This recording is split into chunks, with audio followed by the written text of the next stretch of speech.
to my teaching learning session. We continue with general psychology today and we continue with the biological basis of behavior. Let's take an understanding of what Unit 2 will talk about in biological basis of behavior. Knowing that psychology always has two sides of world in it. That is, it is a biological science also and it's something which is going to be concerning social and natural science, which is making it scientific, making it socially adaptable, and also biologically supporting us to do a behavior or have an experience or a mental process. So let's understand what does Unit 2 comprises of in biological basis of behavior in general psychology. First would be objective to understand what are neurons, how do they function, what are the classification and the types of neurons that we have, and then the spine nervous system that we are going to talk about today. Uh, Nervous system will take care of all the nervous system, which are different parts, the brain. So we are going to have an understanding of the complete biological aspect of your behavior and experience. We are going to talk about spinal cord, brain, peripheral nervous system, which is in our control, and then we are going to talk about autonomic, which has no control by us. And lastly, we are also going to talk about the role of endocrine glands. Let's move ahead. As we speak about the nervous system, we need to know it's a very complex structure. It controls all your activities that you do. Watching onto a screen, moving your hands, blinking your eye, all of this is controlled by your central nervous system. So it's a very complex structure. All the activities and the functions are regulated and integrated in such a manner that it functions together. And also it comprises the nervous system firstly comprises of the first dimension, which is central nervous system. Our central nervous system comprises of two major parts, which is the brain and the spinal cord. So speaking about the spinal cord before, because it's a smaller part, and then we'll talk about brain, as brain has multiple divisions into it. Spinal cord is something that you see because of which your backbone, which also is supported, your entire body is supported. So it runs from the cervix at the end of the waist. So from back of here, it goes till the end of the waist. It is filled with fluid covered with meninges. Meninges are nerve, simply, you can just take them as, in a simple understanding, meninges can be taken as blood vessels along with muscles around it. So it has approximately 31 divisions. So when we talk about spinal cord, it has 31 divisions that we speak of it. And the pairs of spinal nerves come out at a regular interval. So the spinal nerves are at regular interval of our spinal cord. We need to know the spinal cord is a very good conductor of nerve impulse. Nerve impulse is very nicely conducted through the spinal cord. Also, all the sensory information from various parts of the body. So no matter be it your vision, no matter be it with your audition, no matter your touch, taste, smell, all your sensations that you're taking, all the sensory information from the various parts of the body is received here at the spinal cord and then sent to the brain. So it's a very simple mechanism if we understand sensory information coming and converting into motor information. So when we talk about sensory information, how will the sensory information come to you? Sensory information will come with all the sense organs. It will come and sit here at the spinal cord and then it will send the information for further functioning, which is you take in the information through sense organs, and now all the conduction will take place from the spinal cord through the central nervous system and it will go through the motor nerves outside your body. So it's an intake and the output that you get. So all the sensory information from various parts of the body is received here and then sent to the higher parts of the brain. All motor information from the brain first enters the spinal cord and then sent to the different parts of the body. So remember, spinal cord is always acting as a medium. When we are taking in sensory information, we will send it to the spinal and from the spinal it goes to the brain. Similarly, before the body motor parts, which is, let's take an example, a very simple example and very used example.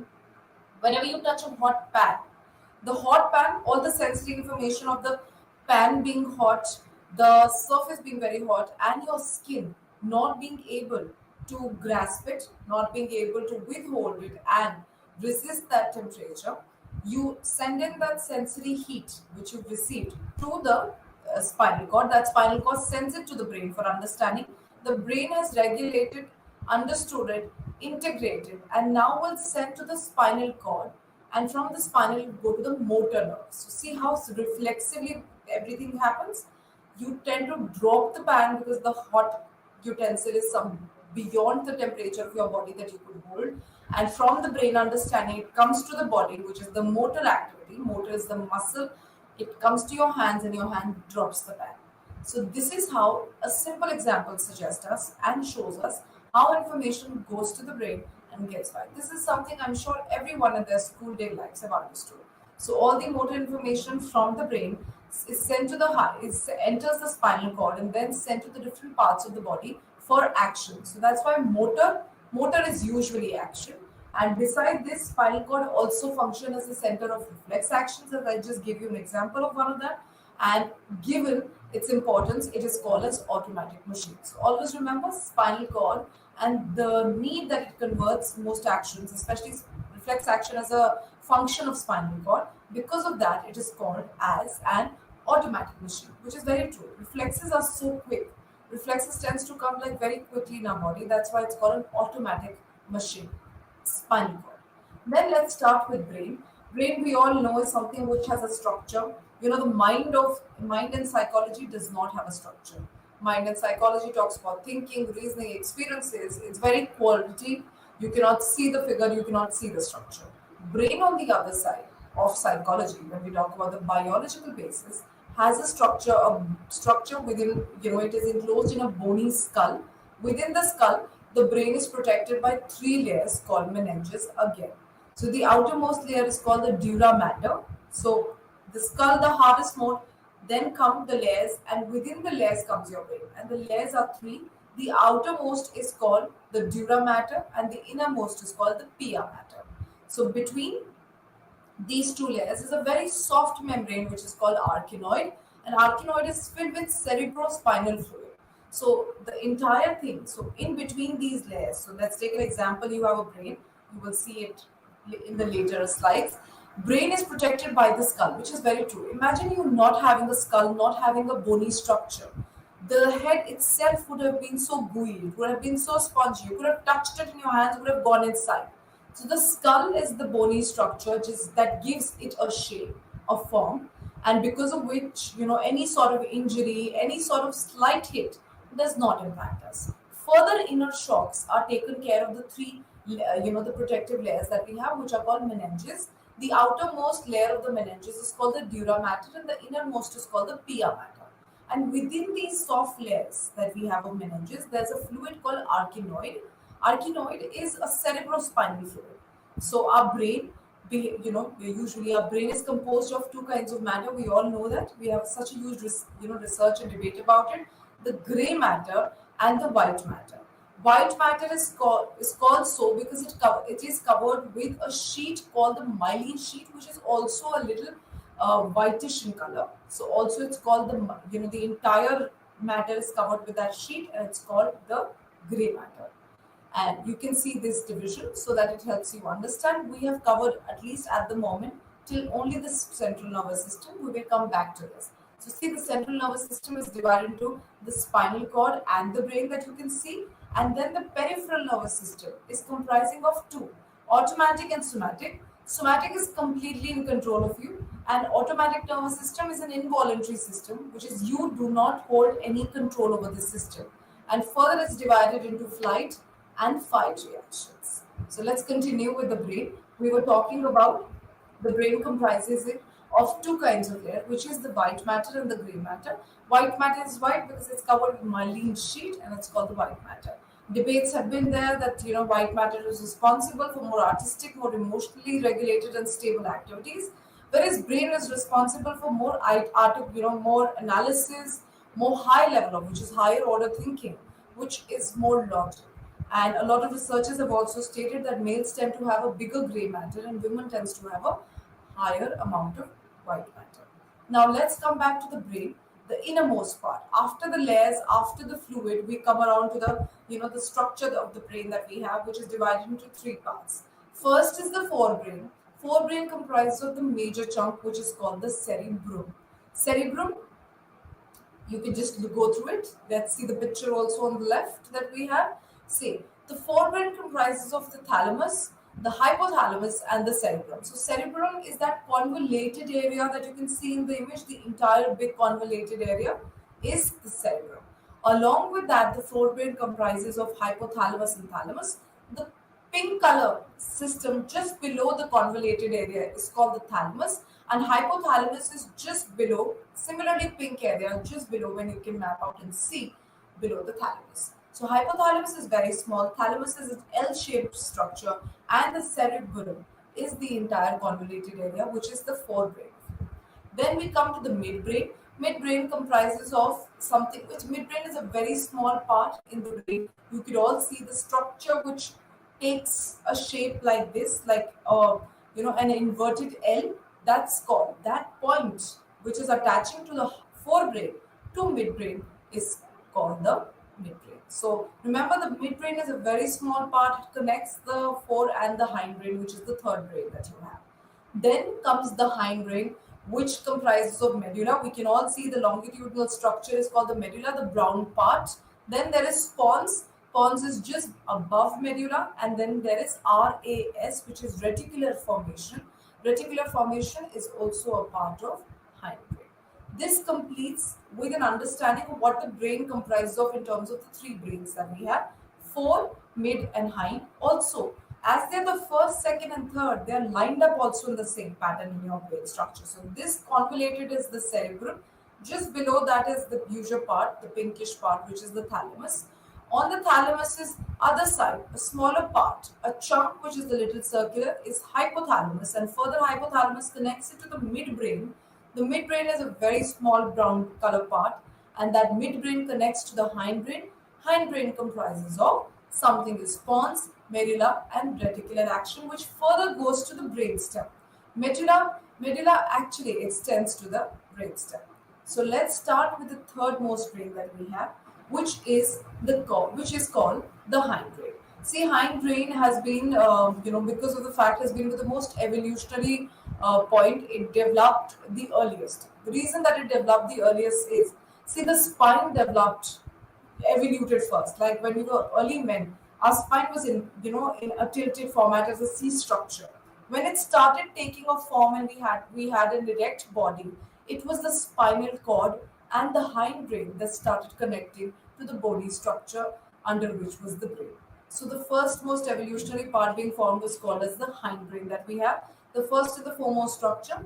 Hindbrain's first structure is medulla. It's it connects the higher brain with the parts of the brain with the spinal cord. So what is the function of medulla? Medulla takes care that it connects the spinal cord, which is now obviously medulla. Did you see the longitudinal part? It's going to go down and connect with spinal cord, and it will connect your spinal cord to the brain, which is the central nervous system, and cerebrum mostly. So it includes the also medulla at this part includes a system called a reticular formation. It is the vital center of the brain.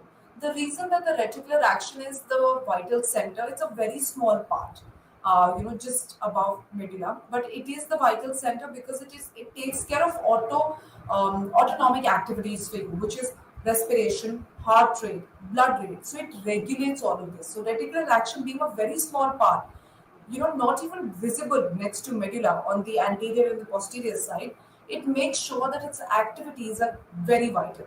It takes care of all the autonomic activities, which is respiration, heartbeat, pumping, and also the heart rate. Also, destruction of this part of the brain can lead to death instantly. So any hit at the medulla and reticular action, it could lead down losing of the heart rate, the respiration, and instantly cause you death. Then let's come to pons. Pons is that C section. It's just above medulla, which is going to further be connected above with the midbrain. So pons is another part of the hindbrain. It is located just above medulla. It comprises and contains of different types of sensory and motor neurons. So it takes care of all the information from the face. So make sure all the sensory information from the face and the head part, like touch pain over here, which is your face and your head part, this part, all the sensory information goes to the pons from here. As mentioned, it receives all the sensory information from some parts of the face and the head, and Further, the sensation of touch, pain, and temperature. It also regulates motor activities, which is facial expressions, muscular activities, movement of eyeballs, the jaw. So, the fact that you're able to move your eyes is also a part of pons. Also, the jaw movement, the way you talk, the way your jaw is, it is moving while you're talking, is also, responsible by pons. So, do we see the hind brain being the most first evolutionary part of the brain? It was actually holding the most vital system.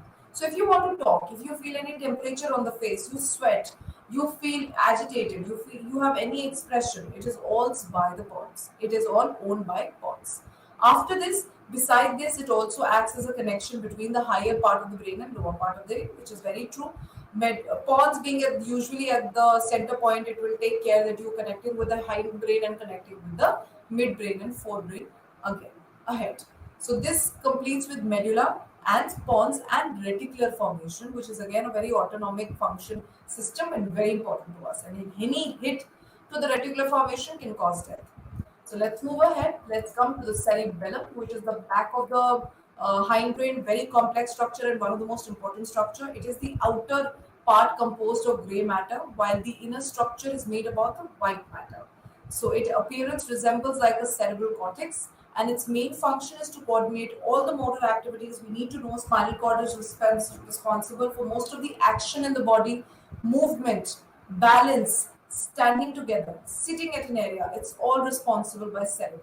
Destruction of this part could lead to major miscoordination in the body. It could make sure that you lack coordination. A person would not be able to walk properly, might have limping, might not be able to sit properly, might not be able to organize themselves. So do we realize that hind brain is of a greater importance as not even thought, and it's one of the most evolutionary part.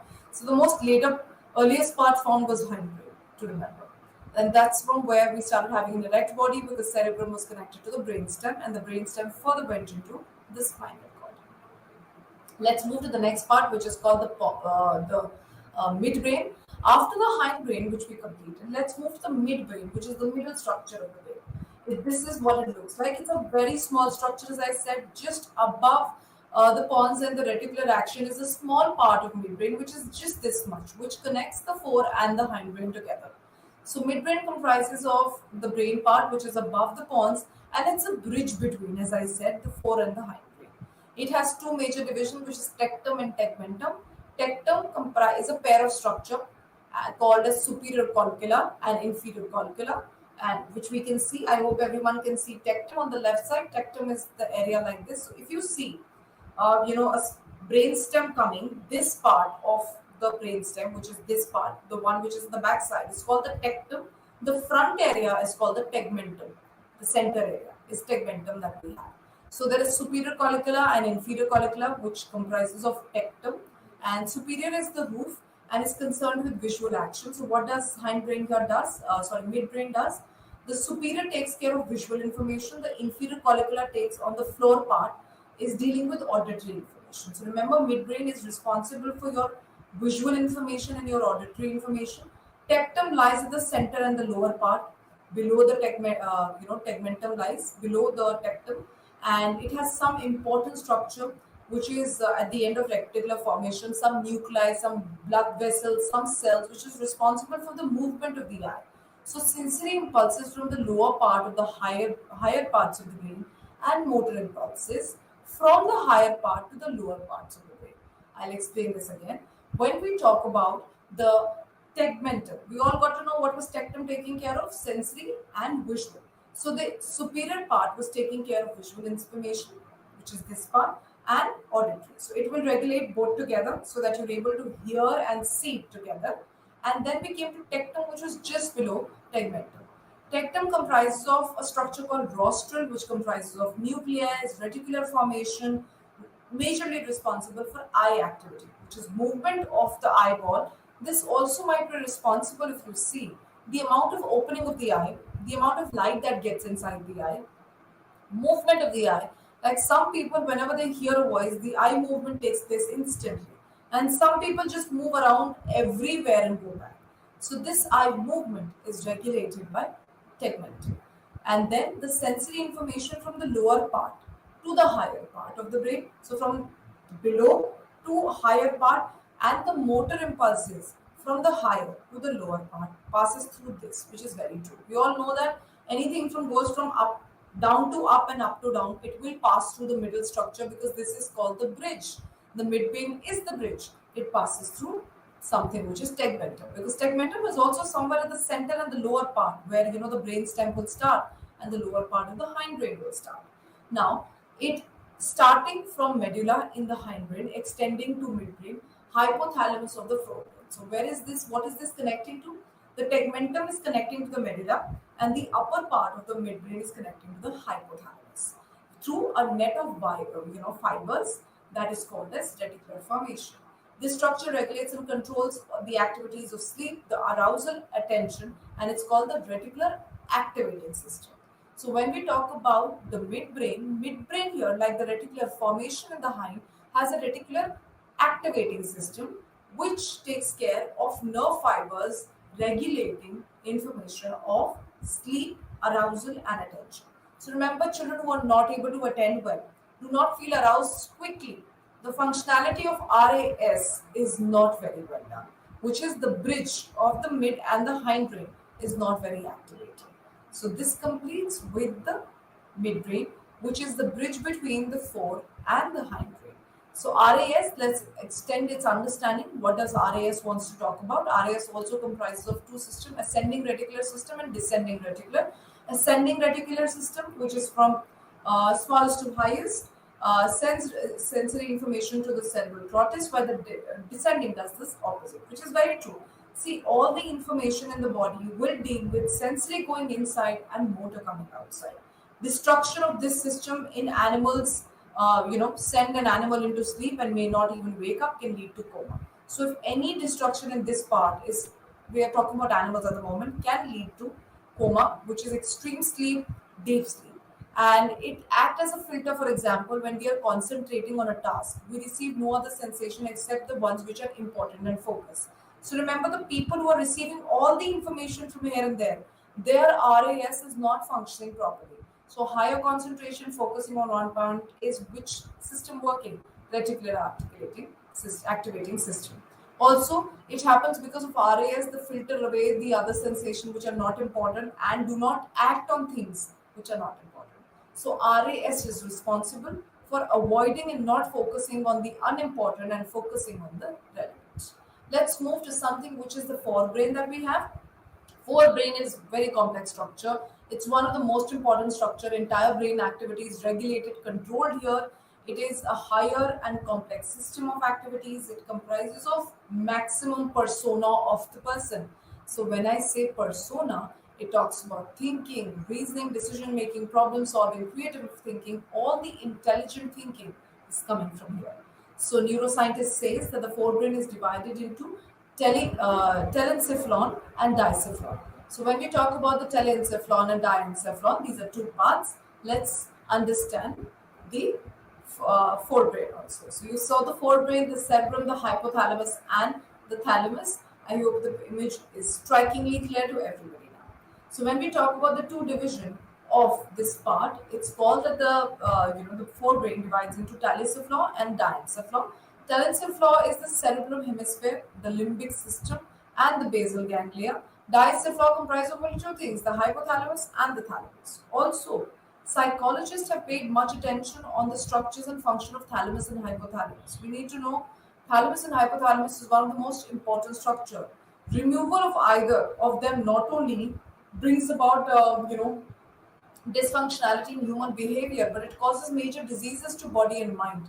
It leads to amnesia. Hypothalamus can make you not remember your older memory, but it will keep taking the new memory. So it's like memory is forgotten, but the new memory can come in, but that new memory, when it becomes old, is forgotten.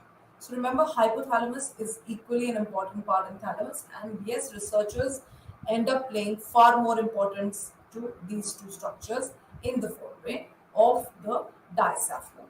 Let's move ahead after the further two division. Let's understand what is thalamus doing, what is hypothalamus doing, what is the limbic system and basal ganglia doing in our system. Talking about hypothalamus, as we understood, hypothalamus was that pink structure that we saw the last time. It is bigger than the hypothalamus. So it's an oval shaped structure above the midbrain and between the two hemispheres. Thalamus contains all the sensory, sensitization for impulses of vision, hearing, conducting pain and temperature within you, taste, smell. So maximum amount of five sense organs information is received here. So thalamus actually receives all these information, which are appropriate, which is appropriate to different part of the thalamus. Then come to hypothalamus. Hypothalamus is a very small structure that we saw in the images just below the thalamus.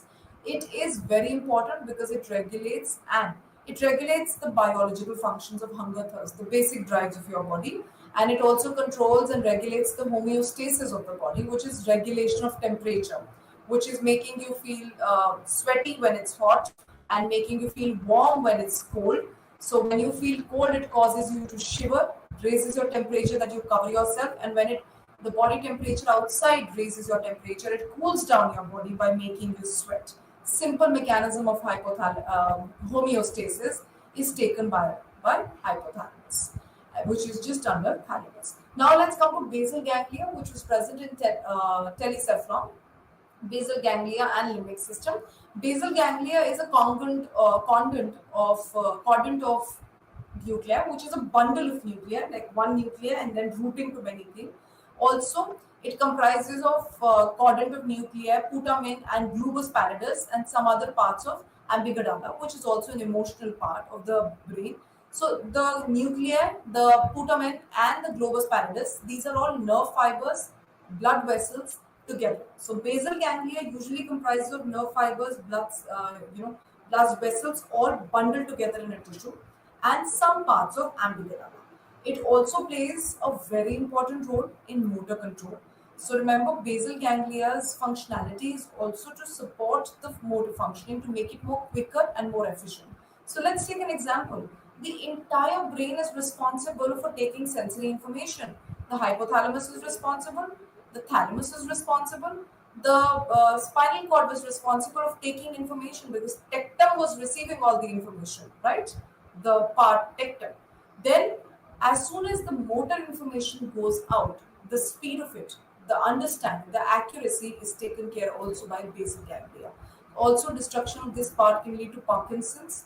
Also, at times can lead to dementia also. And nowadays, dementia, which is partial memory loss and delirium, becoming very common. Also, Parkinson's disease. Then we come to limbic system, which comprises of five parts: olfactory bulb, septal area, hippocampus, amygdala, the cingulate gyrus, and cingulate gyrus. That comprises of five systems that we have. So what are the five? Olfactory bulb, septal area, hippocampus, amygdala, and cingulate gyrus. These are five. Olfactory bulb is responsible for smell. I'm sure that's easy to understand. It regulates the conduction of smell. Some people have a very strong smelling sensation. That's something where your limbic system is supported by olfactory bulb. Then let's come to something which is cerebrum, the largest part of the brain that we have. And cerebrum itself is divided into two hemispheres. All know that the cerebrum is divided into the left hemisphere and the right hemisphere, comprising of the gray matter. And in the layman language, it is said, the larger the gray matter, the more intelligent a person will be. So, which is stated the two. This is completely all the gray matter that you have, and gray matter is for logical reasoning, understanding, problem solving, decision making, making appropriate decisions, using your information appropriately, making sure that all information taken in is analytically understood, logically, thought over, and then further motorly given back. So this dividing the brain into two, which is the left and the right hemisphere, the two hemispheres is connected with a bundle of nerve fiber, which is called corpus callosum. The better is the connection, the more faster that the brain functions. The two hemispheres has deep, we all know fissures also, which is fissures of Ronaldo and the central sulcus, which is the lateral fissures. And these fissures are together divided into four parts. So when we talk about these convoluted areas, which is called fissures, they are divided into the lobes, which is frontal lobe, occipital lobe. So there are four lobes that we comprise of. Frontal lobe, let's understand what all the frontal lobes have. We have four parts: frontal, occipital, temporal, and something which talks about as another lobe which is occipital. Occipital, temporal, frontal, and parietal. So all your convoluted area, which is fissures, where we talk about the fissures that we talk about, as you pronounce this fissures, you want to talk about fiscus, it's both the same way. This is that convoluted cerebrum. Now, convoluted cerebrum is all over here. This is further divided into four lobes. How? This becomes the convoluted area, the frontal lobe. This is like the major thinking lobe that we have, learning, thinking, language understanding, which is the frontal lobe. It takes care of motor activities and higher mental process. Higher mental processes, higher order thinking. Motor cortex, Broca's area, and frontal association area. So it takes care of language coming in, understanding your language, leaving an understanding and sending it back, speaking back on that language. This is this area, which is the major mental processing area, which is the frontal lobe. Then we come to parietal, which is here. Parietal here is just behind the central sulcus, above the salvius fissures. You don't need to remember the name. You need to know that the parietal lobe would be just next to frontal and just above the occipital lobe. It's responsible for bodily sensation, making you more kinesthetically active, knowledge of the direction and balance. So being able to understand the left and the right. A lot of people have difficulty understanding that this is the right, left and this is the right. So this is taken care in terms of balance and direction by parietal lobe. After parietal, we have temporal, which is here.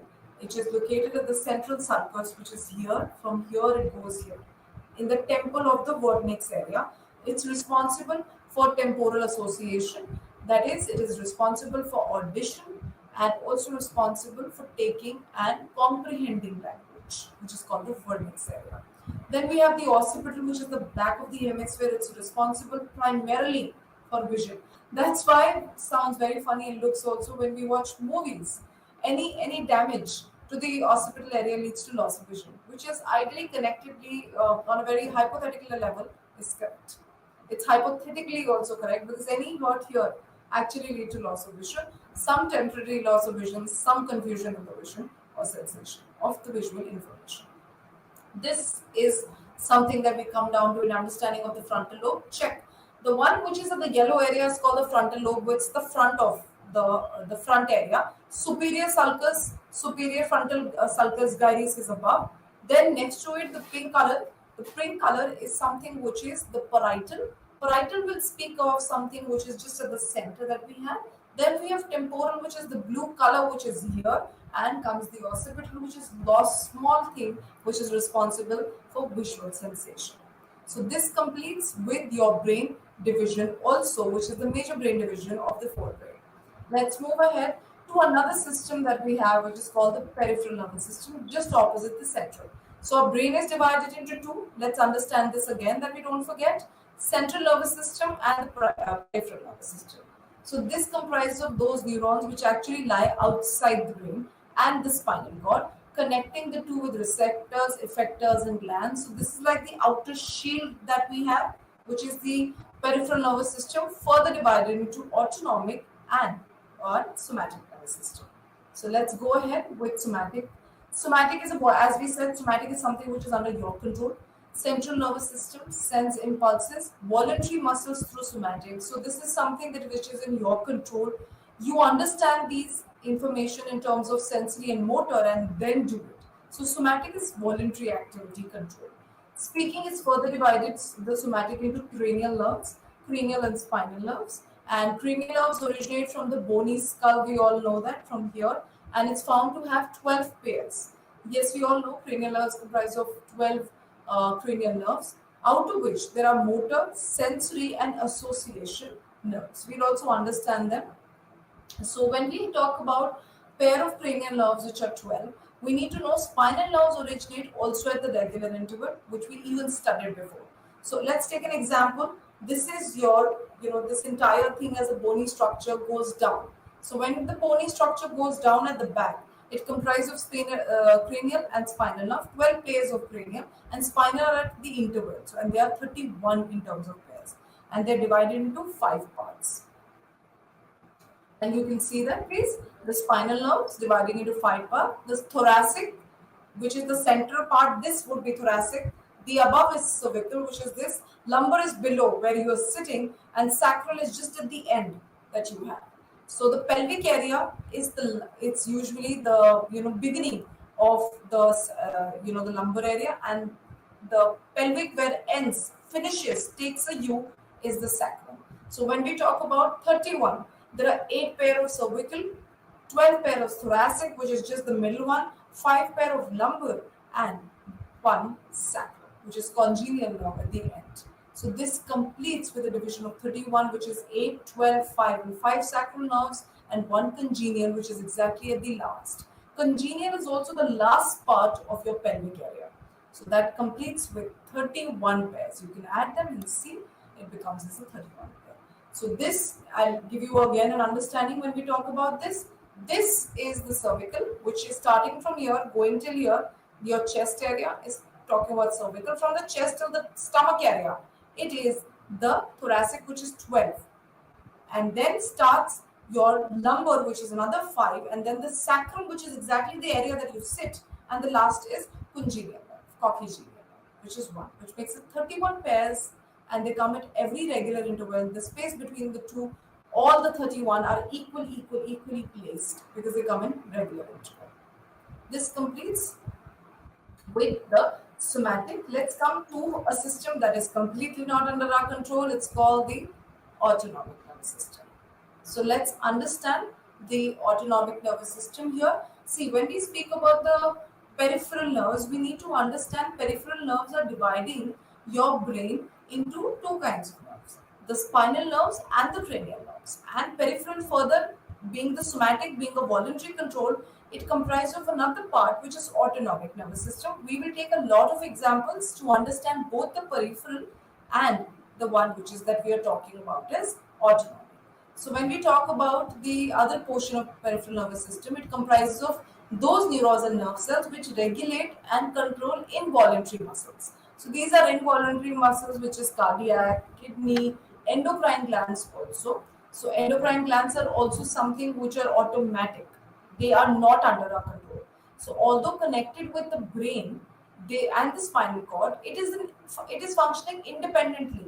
You don't get to know what's happening inside and the entire body functioning. The body regulates on its own, and it takes time to come under any sort of voluntary control. Autonomic is that which is not regulated, cannot be regulated. Pacifying this body control is very tough. Whereas when we talk about somatic nervous system, where cranial nerves and spinal nerves were there, when you sit, balancing yourself, moving yourself is all under your control. But in autonomic, the kidney function, the cardio functions, they are something they function independently and not under your control. The two division of the autonomic nervous system is sympathetic and parasympathetic that we talk about. Let's understand what the two talks about. When we speak about the sympathetic nervous system, sympathetic is located at the thoracic and the lumbar area. So thoracic and the lumbar area, that's the somatic region of the spinal cord, therefore also known as thoracic lumbar system. The reason because of its placement, autonomic nervous system's sympathetic nervous system is also called as thoracic lumbar system. It acts in an integrated manner. It prepares our body for emergency situations. We all know that. And when faced with danger, it activates the adrenal gland, the pancreas, and thereby increasing the quantity of the blood sugar and also increases the rate of metabolism. We'll take up examples to understand what all increases. So remember, when we talk about sympathetic nervous system, it always increases most of your regulatory and automatic functions, which is respiration, movement of the eye. It again is at that moment is upbeat respiration, heart rate, blood rate, blood sugar rate. Your kidneys are at the moment, the kidney controls is very less. You would not want to go to the washroom. So your bladder is controlled at that point of time. So this is where the expulsion of energy, a lot of energy is coming out. The other system of autonomic is parasympathetic. So when we speak about parasympathetic nervous system, it's located at the cranial and sacral, which is the last portion of the spinal cord, and it's also known as craniosacral. Just because of the placement, the sympathetic and parasympathetic has got its name along with something which was somatic system. So in other words, the opposite of system sympathetic is going to be what? Expulsion of energy, conservation of energy. So what is gone out will now come back. So this is that system where the metabolic heart rate, blood rate resumes. It functions. The two system works in a very antagonistic manner. They tend to act at a very coordinated system. One runs, the other stops. The other stops. So when the other is restoring energy, the other is not working. So if these function in the state of fear, anger, emergency situation. So again, glands like adrenal, pancreas are functioning at a higher rate. The ones which are activated now are going to the ones which are generating energy in parasympathetic are conserving energy. So this is how antagonistic the two are. Let's take an image and understand.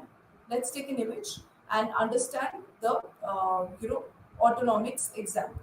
So let's take an example that we have. Autonomic nervous system is an emergency situation. So let's take an example of an earthquake, which is an emergency situation. Where let's take an example, the tremors have gone to 30 seconds to 45 seconds.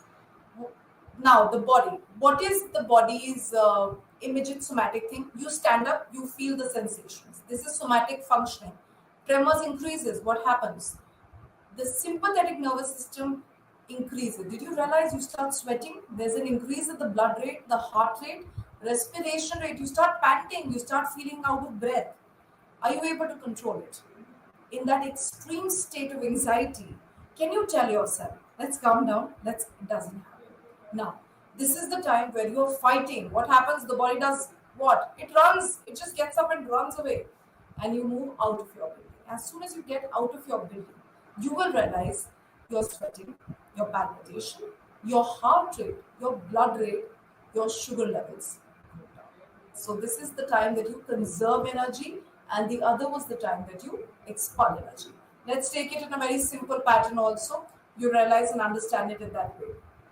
During the examination, do you see when you get the paper, the exam paper? Let's take an example. The BA students are sitting for examination of their first term, getting their BA papers to attempt. What happens? Do you realize? You start sweating.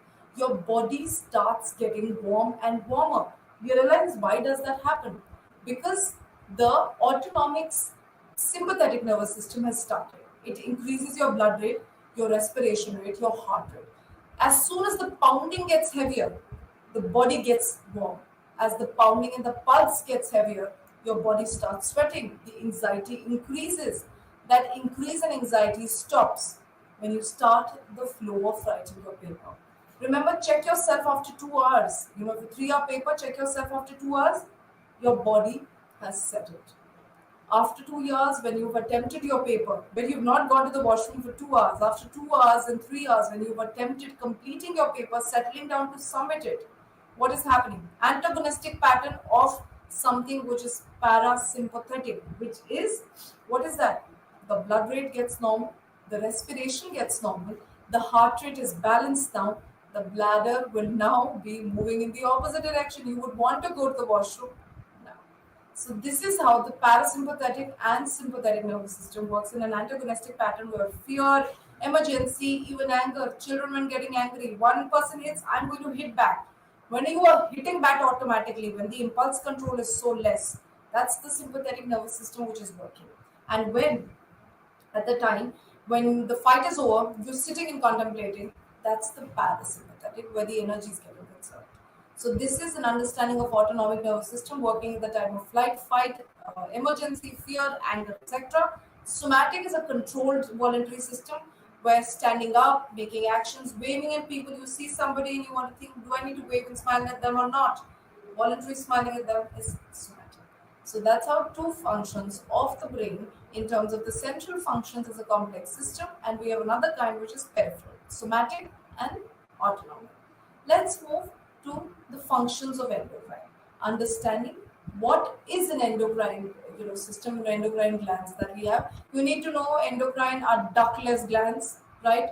They release chemical substances, hormones into us, which is called into the bloodstreams, and these hormones usually regulate our body at a greater level. And a lot of when you see, let's understand now how biological. We just understood how we are fighting and flighting in a situation like that. Let's understood with endocrine. How does your behavior changes with every gland that you have? So hypothalamus is one. So hypothalamus and The master gland is hypothalamus, the pituitary gland here. So when we talk about, we'll go back to the image when we take a review. Pituitary gland is the master gland for the endocrine system. Why? Because it regulates maximum. So the regulation means when the hormones will flow out and how much and when they are controlled is by and large taken care by pituitary gland, which is called the master gland. So let's start with something that we have as endocrine system. We have different endocrine system. Sorry, we just move ahead. Endocrine systems that we have. So when we talk about endocrine glands, let's understand the different glands that you have. I hope everyone can spot out the hypothalamus over there. Hypothalamus produces and releases hypothalamic hormones, which is hypothalamic hormone, which stimulate inhibit secretion of pituitary gland. Then we have pituitary gland, the P-sides hormone thing, the red color thing that you can see in the image. The anterior and posterior secrete hormone controls the major functioning, as I said, of endocrine gland. So pituitary gland is called the master gland. I hope we can see a small white color gland, which is called the pineal. This produces hormone which is melatonin, hormone which regulates the sleep pattern. So people who are able to have a very good sleep pattern, pineal gland is getting better and better. The ones who are not regulating the sleep pattern, having odd hours of sleep, their pineal gland is not able to regulate hormones properly. Then we have adrenal gland, one of the most important gland during fight and flight. We all can see it just above the kidney. Produces adrenal and calcitonin, regulates blood pressure, electrolyte pressures, mobilize glucoses and sexual functions also. Then we have a gland which is thyroid gland over here. It's just here that you can find. The primary function is to release thyroxine, and we need to know it comprises of thyroxine hormone comprises of T3, T4 and calcitonin. This hormone actually regulates your metabolism, and because of this metabolism regulation, the entire body, I feel, is today nowadays children controlled by something which is thyroid. Increase in thyroxine can lead to thyroid as a problem, and decrease can also. So there is hypothyroidism and there is hyperthyroidism. Hyper is where too much of thyroxine leads to weight gain. T3, T4 calcitonin extremely high. And when we talk about hypo, the thyroxine levels are less. We need to complete substitute our body. Metabolism is very fast. In hyper, the metabolism is very less. Then we have the parathyroid gland. Parathyroid gland that we talk about is small four glands, set of four small glands that we have, and it regulates calcium and phosphorus, plays a very vital role in maintaining the health. So it's just a balance around here only, just around the pancreas, and these parathyroid glands just here below, and it just takes care of calcium and phosphorus content. Then we have thymus. We can just see below the thyroid is thymus, and around the thymus we'll find hypothyroid. Thymus comprises of white blood cells and T cells regulation and body immunity. So thymus usually takes care of your body immunity, making sure you eat well, regulate thymus well. Pancreas, it is a heterocrine gland. It regulates the major part which is called insulin, glucagon, and somatostatin. It maintains the blood sugar. Remember, if the breakdown of insulin does not take properly, it could lead to diabetes mellitus too. And for the other kind, if it's too much of increase in insulin in the body.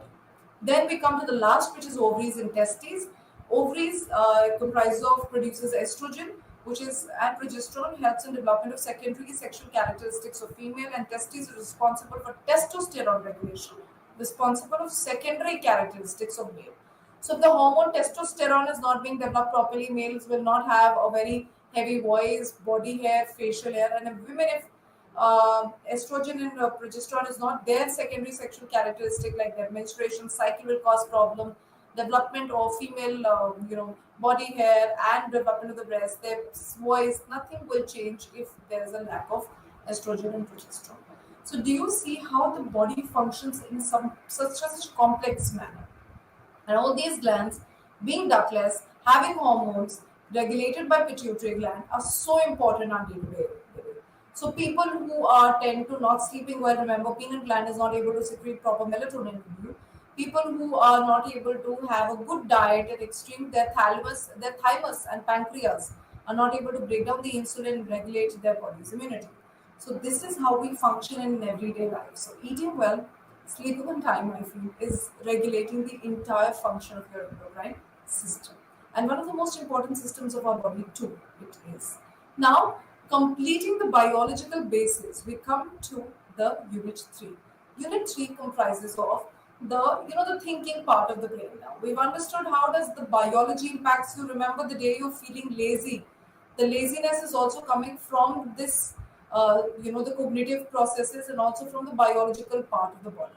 Your body is feeling lazy, the body does not have energy, the thyroxine levels are low, so the metabolism is less. That's why people with thyroid tends to feel very fatigued, very lazy maximum amount of time. So see how behavior is so parallelly regulated by both the cognitive part and the biological basis of behavior. Let's start with unit 2, comprised of cognitive processes, attention, perception, learning, memory, and thinking.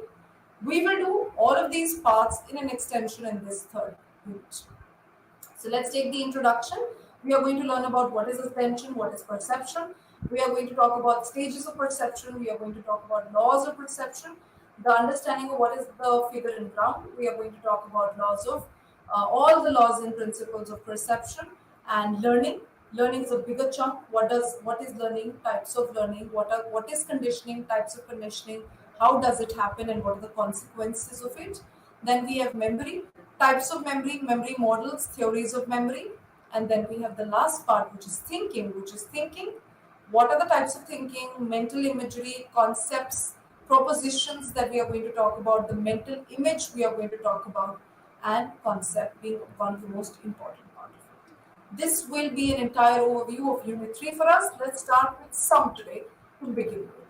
So, talking about when we spoke about that the cognitive part will talk about make you think, make you remember, make you learn. Let's understand a similar part. There are days where the child goes sleeping the entire 12 hours of the day. The child gets up after the 12 hours of the day. Remember what is happening. Your RAS is not functioning properly. You're not active. Sleep patterns are not good. So probably the melatonin that we just spoke about, endocrine gland, is not good. Parasympathetic is working at a greater level. It's too much of conservation of energy is happening. So at the same time, how will the cognitive part work? So remember, when the brain part is nullified, will the cognitive part also be activated in the similar ways? No, it will not be. This we need to know functions hand in hand. Why?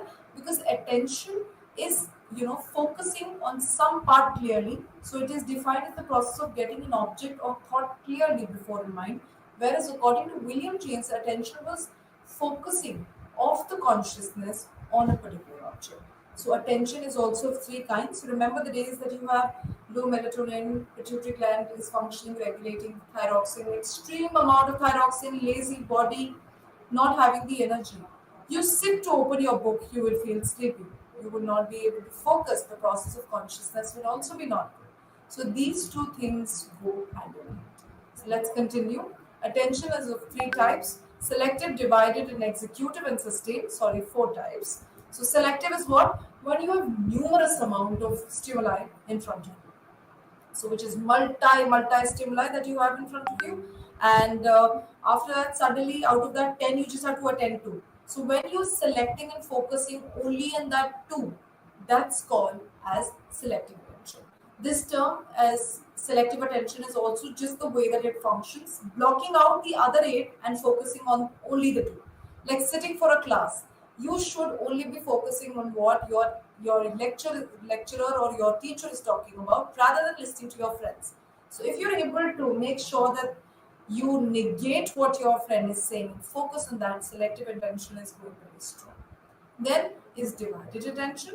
Divided attention is actually an ability to maintain two attention on two kinds of things. So you're simultaneously being able to attend the two. So listening to your teacher, having an ear to the conversation of your friends, and this is also equivalent to multitasking that you have.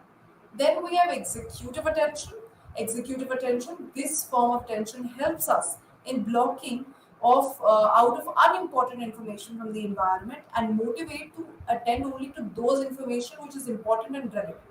It is very similar to selective, but selective only talks about when there is bombarding and you select and focus and completely block out the others. Here, you also block out the irrelevant, but for execution, for functioning and working, you are selecting the main things. Then we talk about sustain. Sustain is something that we all need as children, but we are unfortunately not able to have them, which is the form which helps in maintaining, focusing, and concentrating over a period of long time.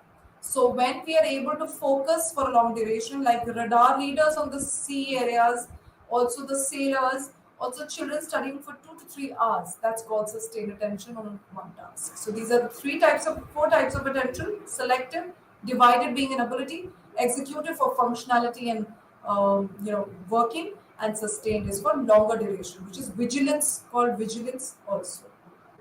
Now, let's understand what is perception.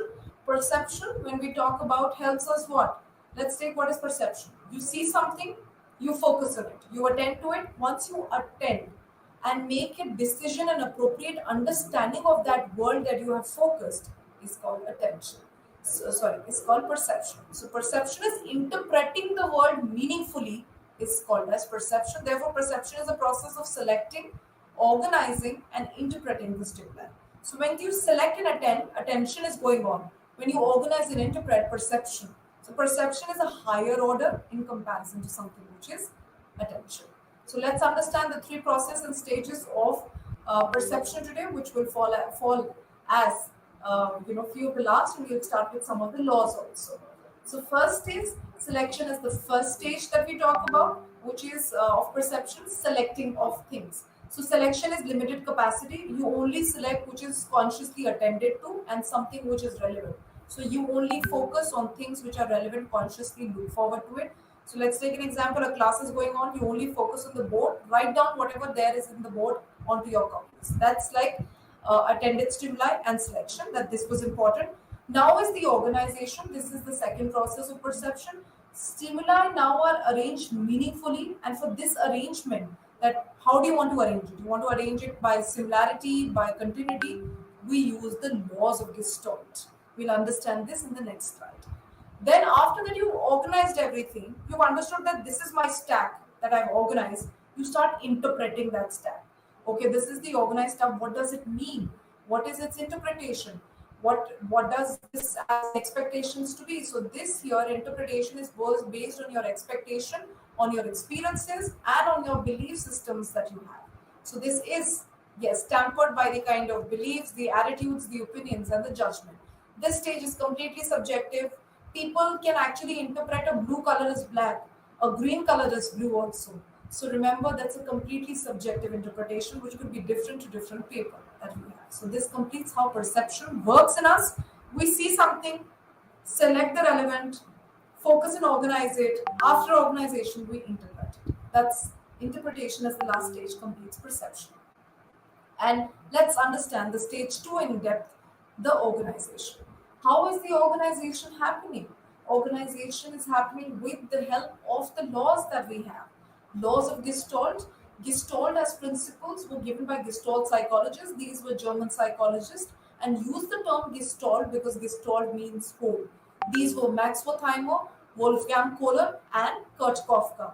These principles together, given by them, was called Gestalt principle. They stated that whole is bigger than the sum of the parts, which we understand everything is a whole rather than breaking them into parts. They gave the concept of figure and ground and Reuben vase. You can just see the vase over here on the top. I've already mentioned it. A lot of you will experience it. The Reuben vase has been the Danish psychologist gave it to understand the concept of figure and ground. A lot of people understand figures to be the main part that they focus on, and ground being the lateral, the left out there. I'll give you a simpler example. Sky is the ground, figure is the bird. Bird has a contour, it is specific, it is smaller, it is darker. The background is limitless, it's lighter also. So remember, mostly people pick up the lighter one as the background. So that's why Reuben vase might be seen as faces, because the vase is of lighter color and the faces are getting a contour. So see how so beautiful and interesting perception can be. Another image that you see, a lot of people might see a musician holding their saxophone. A lot of other people might see a face of the women. So remember, the first understanding of Gestalt was figure and ground psychology. Figure is something which is perceived. Ground is something which is taken as the background. In your class right now, I should be the figure, and at the moment, the things which are written and the slide should be the background. When I'm not speaking, you are just watching me without any understanding. The figure should be the slides and I should be the background. The background is always the bigger one, always remember. That's why Rubin was such a very beautiful example of understanding the perception of figure and ground. And the human brain can either settle on perception of the image or alternate them, and this is called as multi-stable perception. This finishes with figure and ground today. Hope the understanding has been good. We'll continue with the laws, which has been proximity, similarity, and continuity with the next time. So these were the laws that we will continue. Thank you so much. Hope the class is good.